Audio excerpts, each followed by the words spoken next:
For the Southern California Prep Insider, I'm Keith DeMolder here from the University of La Verne, a new location, one of many, shall I say, for the Best of the Rest podcast. We're breaking it down, D3 and D2. I have an 8-man section podcast. That one is its own video because there's so many good stuff, so many good interviews, and that final really deserves its own podcast. So check that out. But we have D3 and D2. We're breaking it all down because unlike 8-man, D3 and D2, they have their own state playoffs, which we will preview in just a moment. But first, we got to break down the championship games for Division 3 and Division 2 happening on Friday and Saturday, respectively. So it was a big win. Let's talk first about that D2 final. Roosevelt taking on Locke, two teams that we knew we were going to be in the semis, but we weren't sure we were going to get to the finals. The way that Wilson and Franklin have been playing, that Northern League so talented, and Alfred Bobadilla, was a revelation for Franklin. And you thought with that high-powered offense, there's no way they can't lose, but they did. and eventually, Locke, the champion. So today, let's take a look at Locke's journey to that championship game. So taking a look at some of these scores.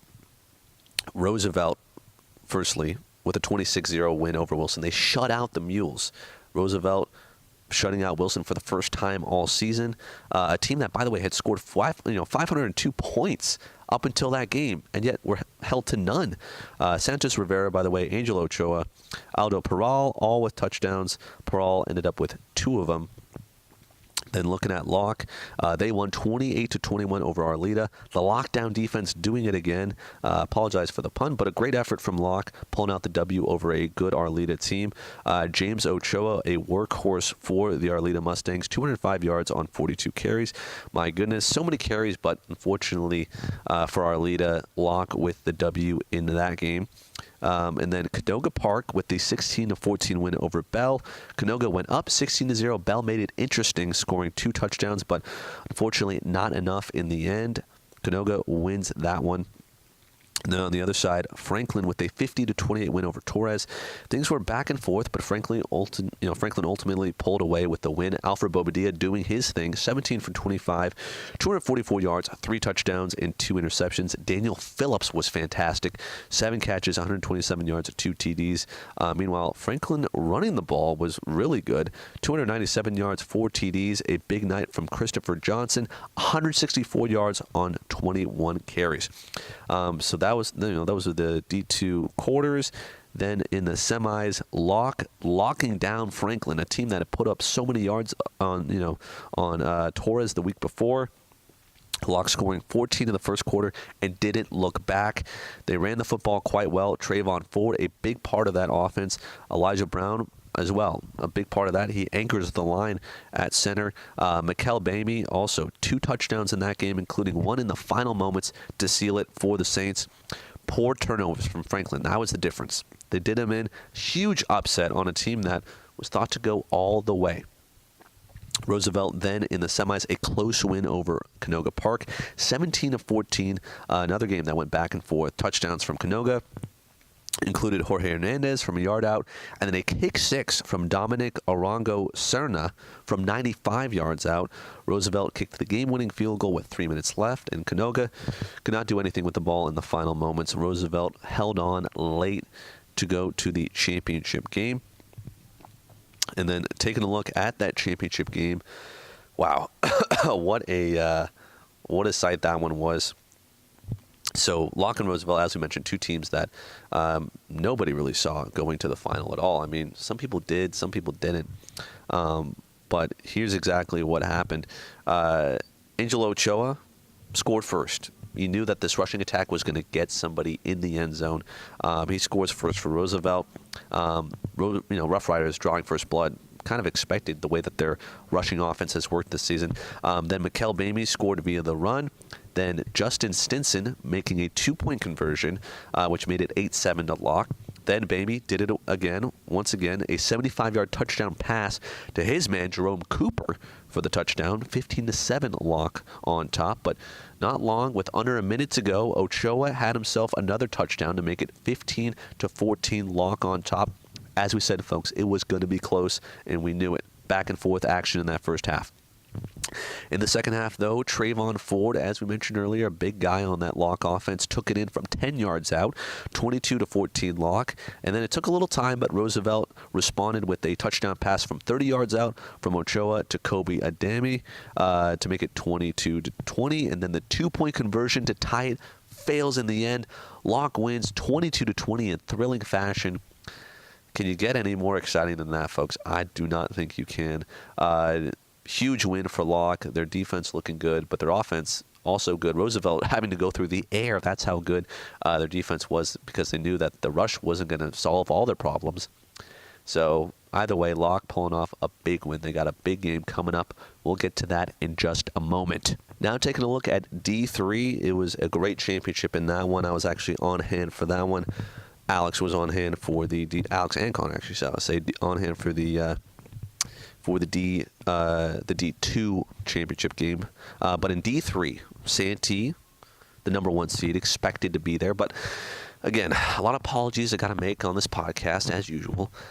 Santee, I said, was going to be upset by Manual Arts, and I just want to apologize, bow down to the champions. The Falcons ended up getting into that championship game, a big win over Manual Arts.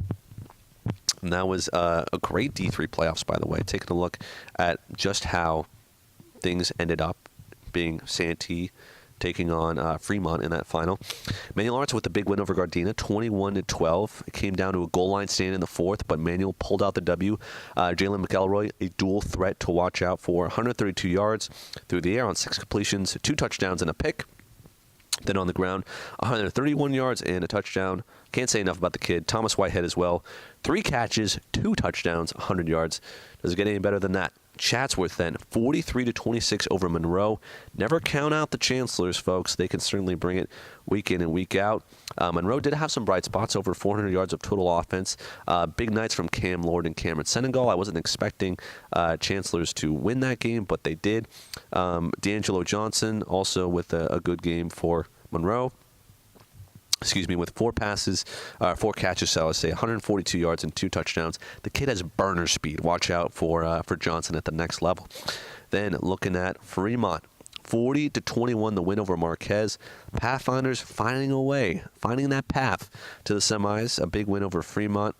A big win for Fremont over Marquez. They went up early, and that's all she wrote.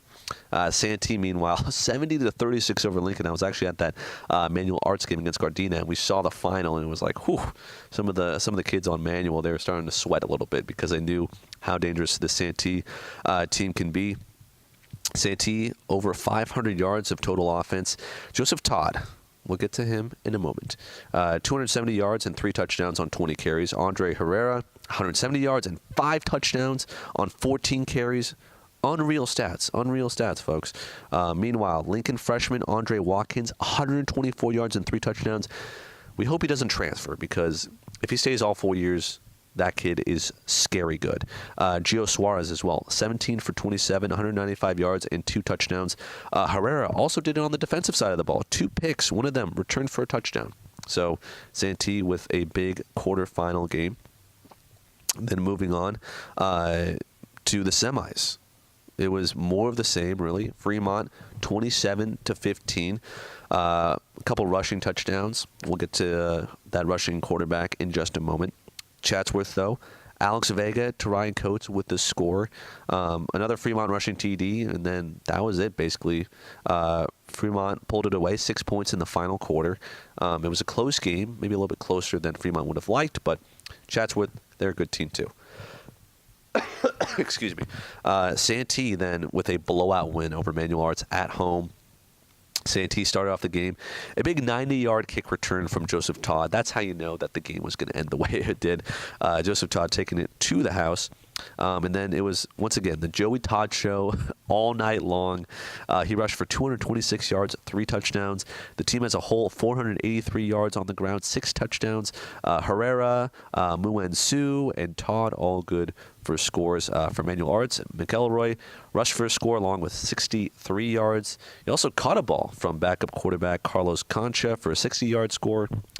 Michael Blow as well, the running back, second on the team in rushing with 56 yards and a score. At the half, it was 34-13, so Santee kept on cruising from there. The magic ran out for Manual, unfortunately. Then, taking a look at the D3 final, Santee and Fremont.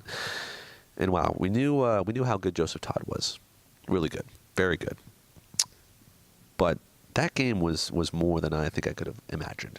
I just want to say this to all college coaches. If you're ever watching, if you will watch, which maybe you won't, but if you watch this podcast, Joseph Todd needs an offer right now. This kid is too good to be ignored, and it's a travesty that he doesn't have a D1 offer. Because the way he played on Saturday, watch the highlights.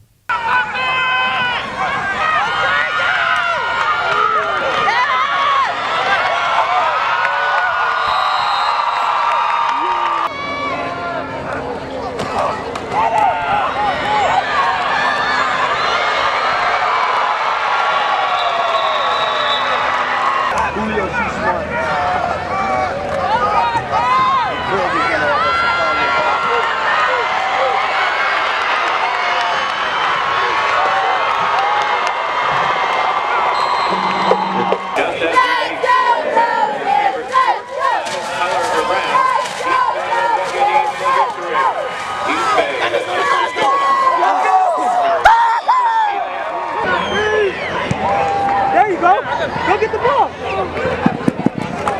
Why do you keep scoring? Oh, God.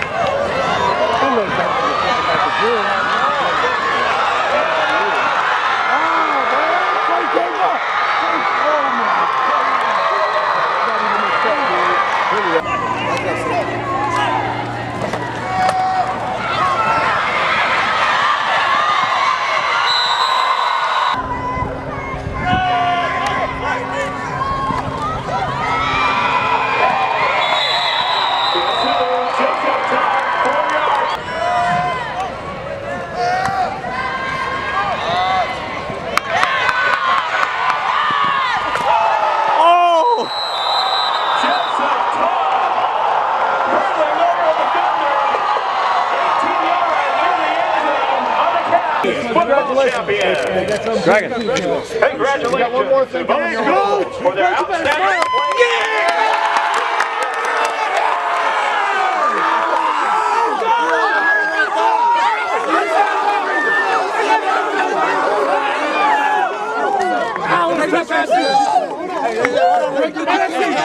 Hey, don't drop it.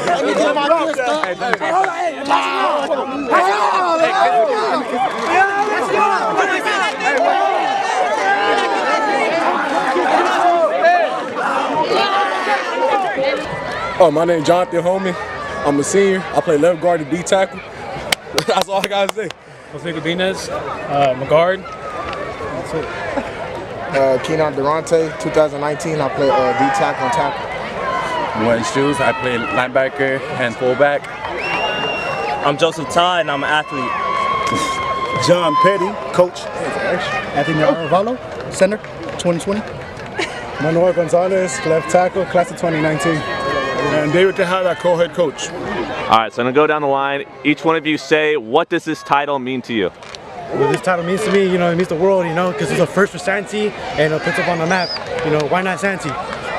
This title means a lot, man. All the hard work, sweat, blood, tears, all that. Everybody doubted us. They didn't think we was going to make it last year. We lost in the second round to Monroe, and we used that as fuel to pick us up, and we won. You can check the scoreboard.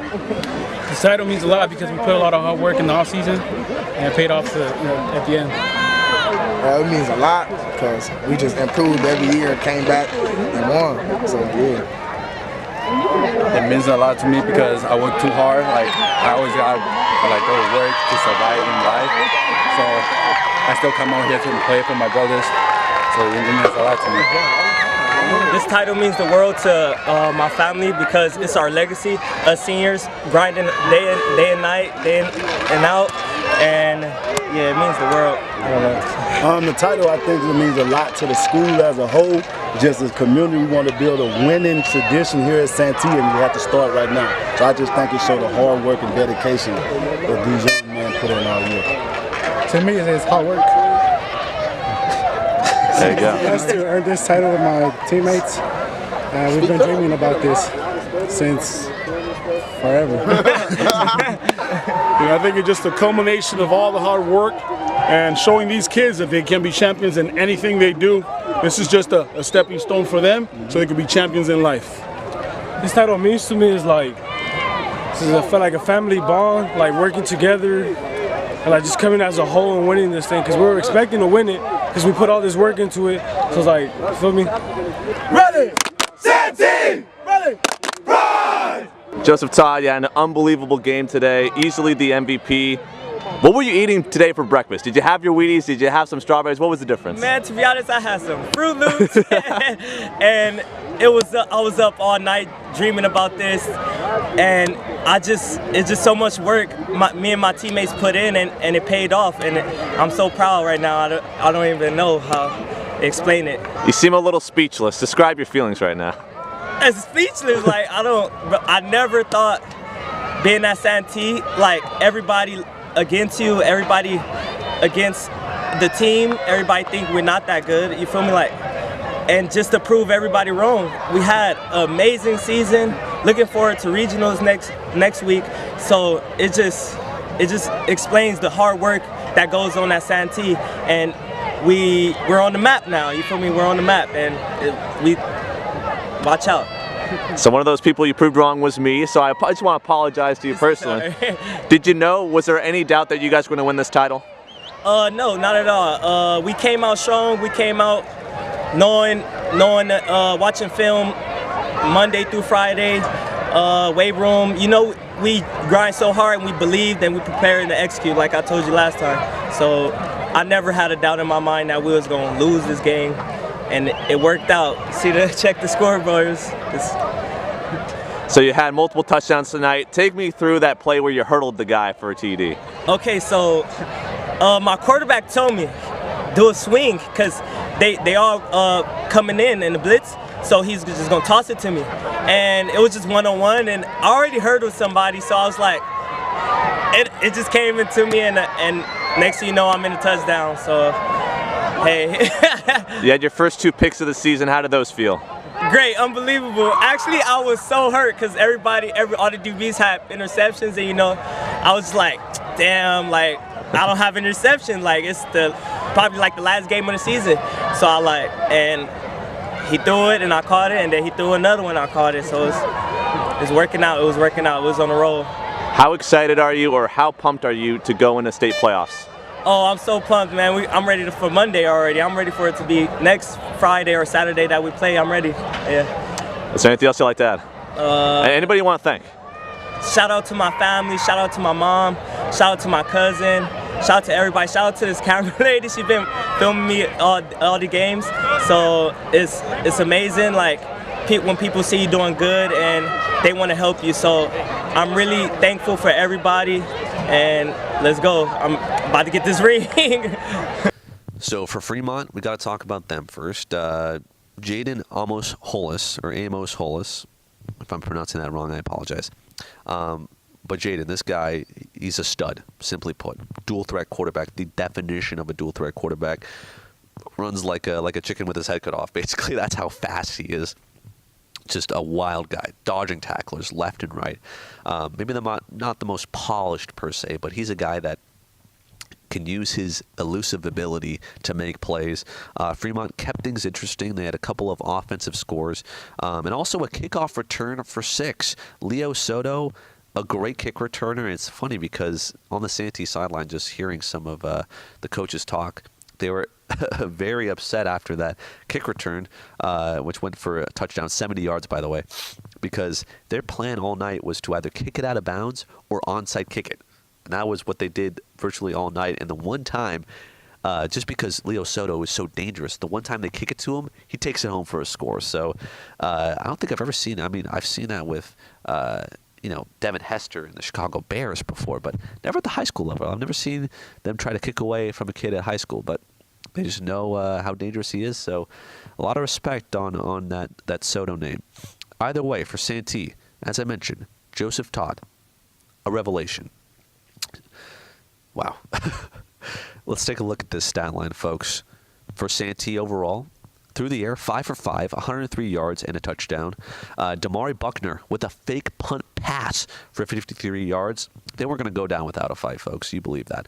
And then 548 yards rushing the football, 7 touchdowns on the ground, including 282 yards and 4 scores from Todd, who also caught an 18-yard hurdle touchdown. It was unbelievable. And get this, coming into the game, 0 picks. He ended the game with 2. So it just goes to show you how talented he is on both sides of the ball. Andre Herrera, great game, 152 yards on 15 rushes. The whole squad was on display for Santee, and it showed.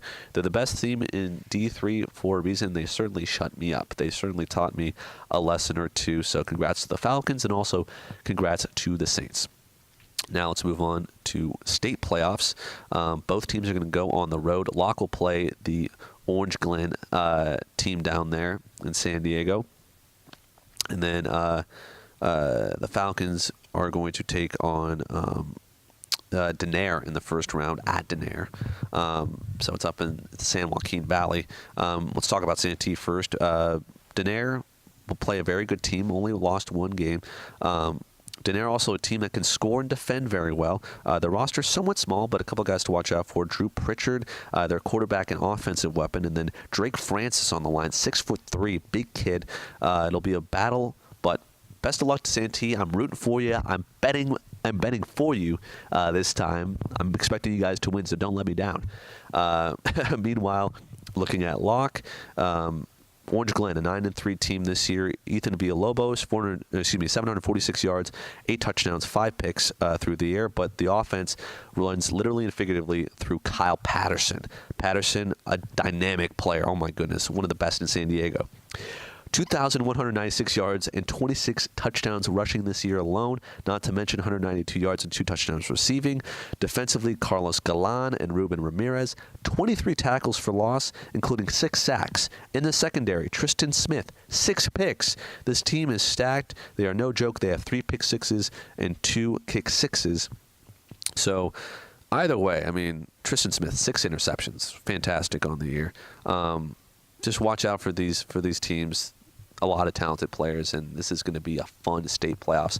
Either way, that's going to do it for us here at the Best of the Rest. We'll have the next week. We'll have a state recap as well as the final Best of the Rest, where we shout out everybody in all SCPI Best of the Rest team. I'll give you some highlights from the year and just wrap it up. The final football podcast coming your way next week. Either way, that's going to do it for us here for this podcast. Make sure to check out the basketball podcast as well as the A-Man podcast. I'm Keith DeMoller signing off. Thanks so much for watching.